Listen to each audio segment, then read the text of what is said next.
Hello, I'm Frank Congilose, and welcome to the Institute of Responsible Wealth. Our guest today is Fred Niemann, partner in Hanlon Niemann, attorneys at law. So, Fred, welcome to the Institute of Responsible Wealth. It's great to have you with us here today. Thank you, Frank. And Fred's area of specialty is elder care law and working in veteran benefits, and people that are later in life that are looking for different assistance and so forth.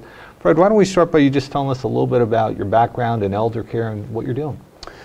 Well, elder care is, a lot of people ask me, Fred, I hear you're an elder care attorney or an elder law attorney, and they ask, what is that? And at the beginning I used to pause. In fact, I still sometimes pause on exactly what an elder law attorney is, beside working mostly with aging and elderly persons. I would probably describe it, Frank, as an area where you're working with the aging population, individuals generally 60 years of age and older, individuals who, for whatever reason, are concerned about either protecting what they've worked a lifetime for or are afraid of losing what they worked a lifetime for because of either taxes or health or family or marital situations. And so I think the term elder law attorney came in to address those people who are older, that have many of the same issues as the younger folks, but for whatever reason really didn't have relationships with attorneys. So we're not just lawyers who do work for the elderly, but we're lawyers who address primarily their concerns. And in addition to that, over the last couple of years, it's sort of evolved into areas of disability, veterans benefits,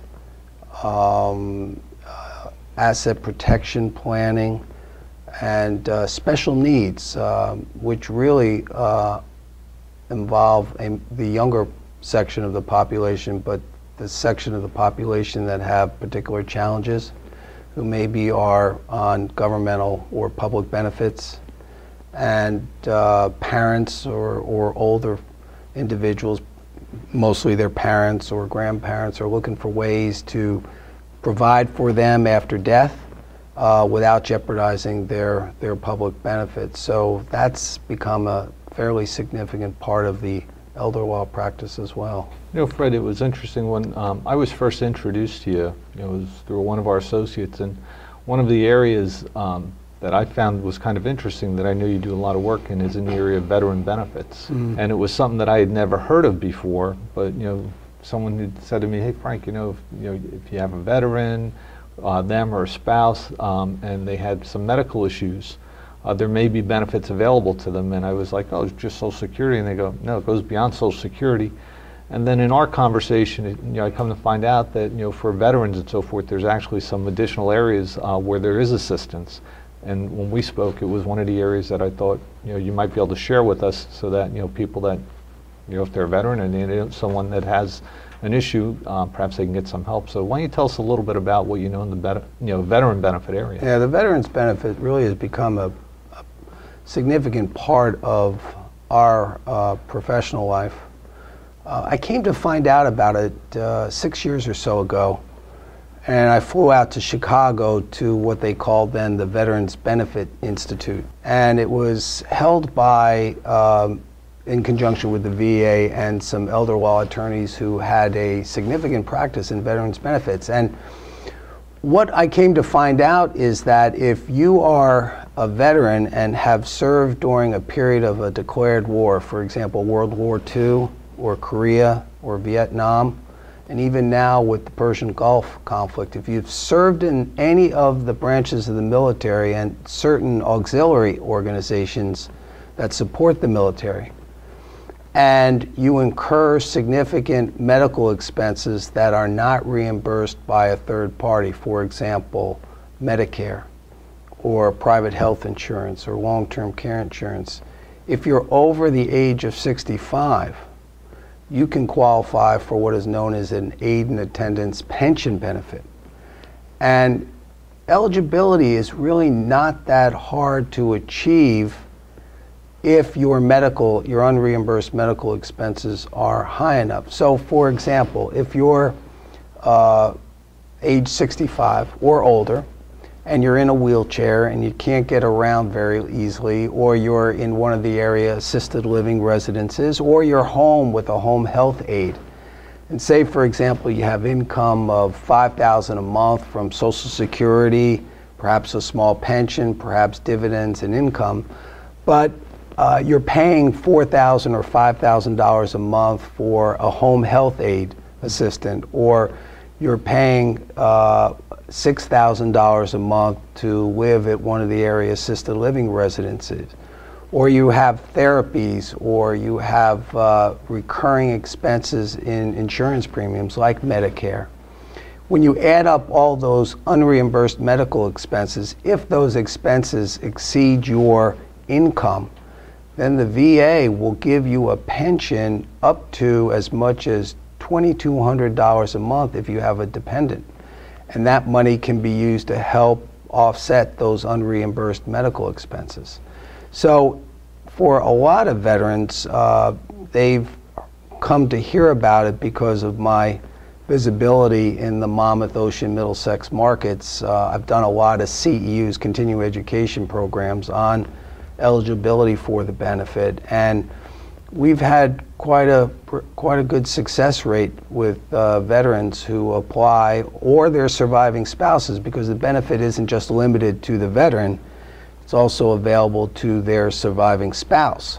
So if a person's husband served in World War II, he's since passed, she's now in assisted living, she has minimal income but significant unreimbursed medical expenses, she too can qualify by virtue of her husband's military service. So that's become part of what elder law attorneys do. You have to be accredited by the VA. In other words, not everybody can do it. If you're not accredited by the VA, then legally you're not allowed to counsel veterans and their families on the pension benefit. I've been accredited now for probably 6-7 years, probably, if not the first guy in Monmouth County, Ocean County, Middlesex County to be accredited, certainly within the top first three that were. Fred, in listening to that, does it have to have been that the disability was the result of something that occurred when that person was in service, or it could have been that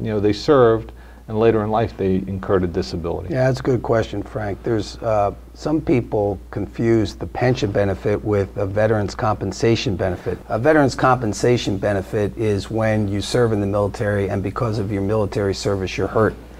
The classic example would be you served in Korea and you were shot, or you were severely injured by an IED. And so as a consequence, you've got a measurable objective military disability, Agent Orange for Vietnam.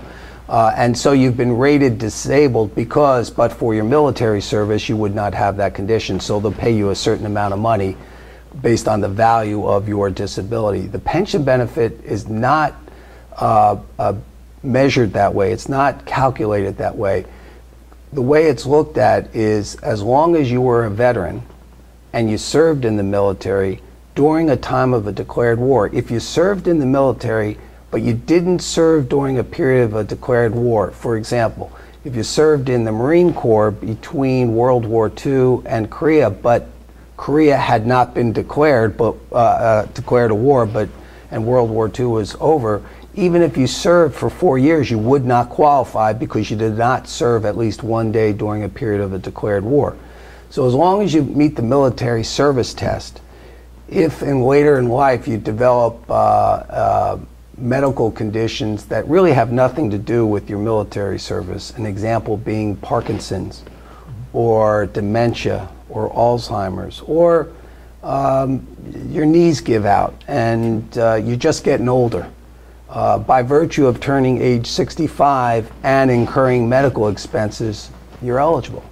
So it doesn't matter that your condition is a result of something that happened to you while you served in the military. And part of my wanting to visit with you is it's such a great insight to know that it wasn't related to war, but it is related to, an elder part, point in your life, which is, when you talk in terms of, expenses that exceed your income, for someone, if they ended up in a long-term care facility, or if they needed someone to be, with home health care on a regular basis, that can easily occur and erode a lot of somebody's, retirement benefits, or can erode a lot of their asset classes, which is then brings us into the elder care side, which is, and it just kind of blends together. Right. What are some of the key issues that you're seeing on the elder care side when someone sits down to you? What are their biggest concerns when they're walking into your office? I would say the biggest concern that aging persons have is losing everything to long-term care costs. Often the fact pattern that I experience is someone in their mid to later 70s, 80s, even 90s now, Frank. You'd be amazed at the number of individuals coming into my office in their 90s. Maybe there was a recent diagnosis of dementia or one of the other cognitive impairments that progressively cause a deterioration in your quality of life. Everyone thinks about going to a nursing home, or what happens if I have to go to a nursing home, or I start incurring these horrific medical expenses. Will I have enough money to pay those expenses? Who will care for my wife, for my children? Will there be anything left for me to give to my kids? And for the community spouse, will there be enough money for me to live on? And that's generally when I get what I call the crisis calls. Those are the ones where mom or dad just went to the doctor and was given the unfortunate news of one of those chronic degenerative conditions. Other times I have families call me when one of the family members has suffered a severe stroke or other crippling condition, which as a result they're going to have significant long-term care. The motives are the same, is how do I protect what I've worked my lifetime to accumulate from going to all these various expenses, and how do I protect my family members there? And so that's when I get a lot of the calls. Other times, as I mentioned earlier, I get calls from family members who are concerned about giving the state of New Jersey or the federal government any significant estate tax or death tax dollars, and well, they should. Here in New Jersey, it's one of the most punitive states in the country, and so they'll call up and we'll talk about what can be done, and in most instances, as long as there's a community spouse alive, there's a lot that can be done. The danger is when you have aging clients, one or more of which is in good health, one or more are in poor health, and when death does strike the first family member, the first parent or first spouse, some of those options become significantly limited in terms of what you can do to protect assets. So folks will come in either in a crisis situation, or they'll come in and want to know about what they could do to protect their assets in case. In other words, there's been no recent diagnosis of anything significant, but they're now aging. They've heard of friends or other family members who have lost everything when they were sick. They've heard stories about kids stealing from their parents, or as they say, they have a concern about leaving everything to their kids, not to their in-laws. And so they'll come in and we'll talk about what needs to be done in order to better protect them, to give them that kind of peace of mind.